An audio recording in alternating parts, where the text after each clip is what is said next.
Hour 2, this is The Herd. Wherever you may be and however you may be listening, live in Los Angeles, iHeartRadio, Fox Sports Radio, and FS1. Joy Taylor is joining me. Hope you enjoyed our I'm Aaron Rodgers segment. It's good to have you back on. It is great to be back, Joy. One of the things, I have no problem with dynasties in sports. I mean, I think the Warriors, the Showtime Lakers, the MJ Bulls, the Yankees in the 90s, I don't think dynasties are bad for sports as multiple teams try to knock off the dynasty. I do think in college football you have a problem now. It looks like Alabama, Clemson, fourth year in a row, are going to be ending up playing. And I just don't think it's great for the sport. The ratings have gone down in the national championship a little bit last couple of years. I think there's a fatigue that's the same kind of four teams. In the NFL, the parity is absolutely unbelievable. And I was thinking about this morning. I looked up 30 teams are still eligible for the playoff, and we're going into week 14. That's unbelievable. Baseball's not close to that. MLS isn't close. NBA's not close. College football, college basketball. I mean, we all know Duke's going to be in the Final Four, Elite Eight, minimum Kentucky.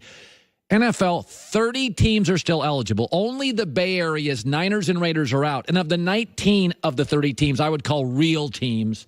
I'm talking about Ravens. I'm talking about Patriots. I'm talking about Bears. You could see a team winning multiple playoff games, right? The big game this weekend, to illustrate the parity in the NFL, let's take the Dallas-Philadelphia game.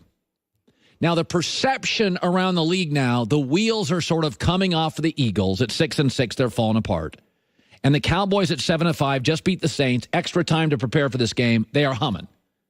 That is the perception. And think about this. With 4 days extra rest and as healthy as they've been all year, the Dallas Cowboys at home are just a field goal favorite over the reeling, injured Philadelphia Eagles. That's amazing. And to further give you an example of the parity in the NFL, we sat down this morning and we spent about 30 minutes on this. I said, take the 12 best players in this game. And before we show it to you, it goes, before you put it up there, it goes Eagle, Cowboy, Cowboy, Eagle, Cowboy, Eagle, Eagle, Cowboy, Eagle, Cowboy, Cowboy, Eagle. We thought 6-6, right down the middle. We said the best player in this matchup Sunday is Carson Wentz. He's a quarterback, and he's an unbelievable talent. Ezekiel Elliott and Leighton Vander Esch make out the top three. Then it goes Fletcher Cox, DeMarcus Lawrence, Zach Ertz, who's having a record-setting year at tight end, Lane Johnson, Zach Martin, Jason Kelsey's rated as the number one center in football, number 9. Linebacker of the Cowboys, Jalen Smith, Amari Cooper, and Malcolm Jenkins, a safety. 6-6. The first one's an Eagle. The last one's an Eagle. And it's Cowboys and Eagles all through it. It's a 3-point to 3.5-point line. Meaning if it was in Philadelphia, Vegas is telling you it's even. Because teams get 3 points for playing at home. Most of them. I think New Orleans may get 4. L.A. may get 2. Basically, it's a coin flip game. And just think about this. If Dallas loses and is 7-6 and Philadelphia wins and is 7-6, it will shatter all the momentum Dallas has.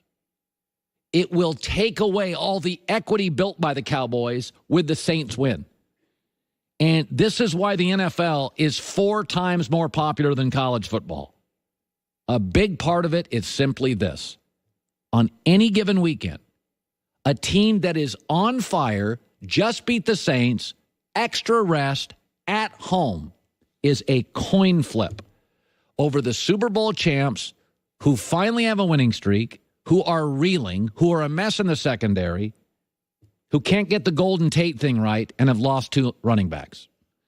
That is an incredible, incredible thing. And by the way, when we did these listings, Fletcher Cox was our 4th best player. He's the 2nd highest rated defensive lineman in the NFL, only behind Aaron Donald. And DeMarcus Lawrence, who's 1 spot behind him, is the highest rated player for the Cowboys according to Pro Football Focus.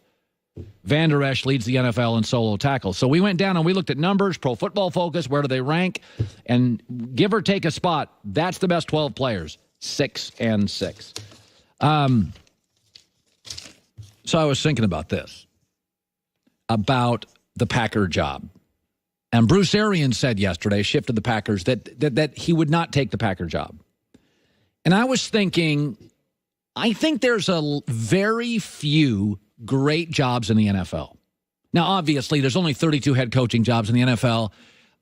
In most instances, the worst NFL job is better than almost any college job. Now, there are exceptions. Ohio State, Michigan, Alabama, USC, Texas, Oklahoma, those pay you $5 million a year or more. Those are great jobs.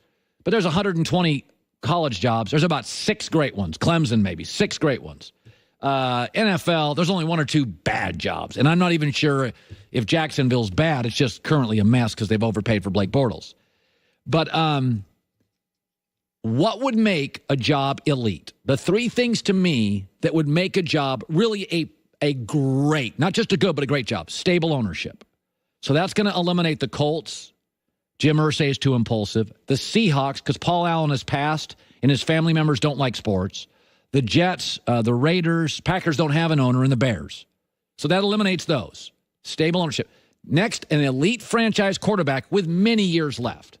So that's going to eliminate, obviously, your New Orleans, your Pittsburgh, your New England. I don't want to go there and then 2 years later have to find a franchise quarterback. I want a guy that's going to be there for minimum 5 years, hopefully 8 to 10. And the third thing is it's not a total roster rebuild. That eliminates the Jets. That eliminates the Raiders. Again, that eliminates Buffalo. That eliminates Arizona.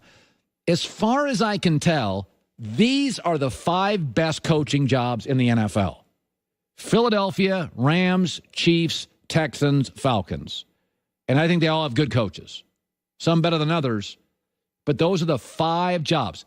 Philadelphia, I get a stable owner, I get Carson Wentz, and I get all sorts of dudes. Same with the Rams, Chiefs, Texans, and the Atlanta Falcons. Atlanta, by the way, has a really nice roster.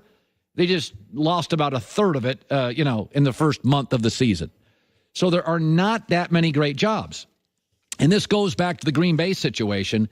Remember this about Green Bay. Just consider this. From 1973 to 1993, Packers made the playoffs once. Why? Because the only time Green Bay has ever won, like be a legit team, Bart Starr, Brett Favre, Aaron Rodgers. Because it's not a free agent destination. A lot of coaches don't want to coach there. A lot of wives don't want to live there. A lot of players don't want to play there. You have to have a Hall of Fame first ballot quarterback to win. And in this instance, and the same with Favre, he's not the easiest guy to coach. Never forget what Charles Woodson said when he went to Green Bay. I was trying my best to either get to Jacksonville or Tampa Bay. I never really been to Green Bay. I came here and played before, but, all the talks you hear about Green Bay are people that have played in Green Bay. It's like you don't want to play there. Coming from Oakland, this is night and day.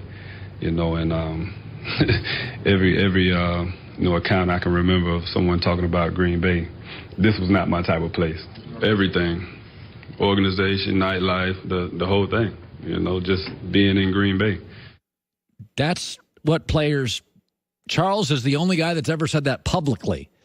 So is Green Bay a great job? I don't think it's a great job. You don't get free agents. There are some coaches that don't want to live there. The quarterback's now making $33 million. It's going to be a pretty young roster because of that. And this should be noted. You do realize when you get the job, the expectation will be next year, well, you should be in the NFC Championship. I mean, Sean McVay is not going to face any heat at all if they're not in the Super Bowl. He won't. Even Andy Reid, Patrick Mahomes is a baby. But Green Bay, you don't get Aaron Rodgers. 9 of 11 years, I think McCarthy had a winning record. You don't get to the NFC Championship with Aaron. First year, they'll be like, I don't know if it's going to work. All right, coming up next, Albert Breer, Kenyon Martin, and an interesting comment from one of our guests yesterday on what he sees from his franchise quarterback. The weather is getting colder, even in Los Angeles this morning. It was raining. The struggle to get out of bed is real, and my Casper mattress makes it even more difficult. Once you try one, once you sleep on one,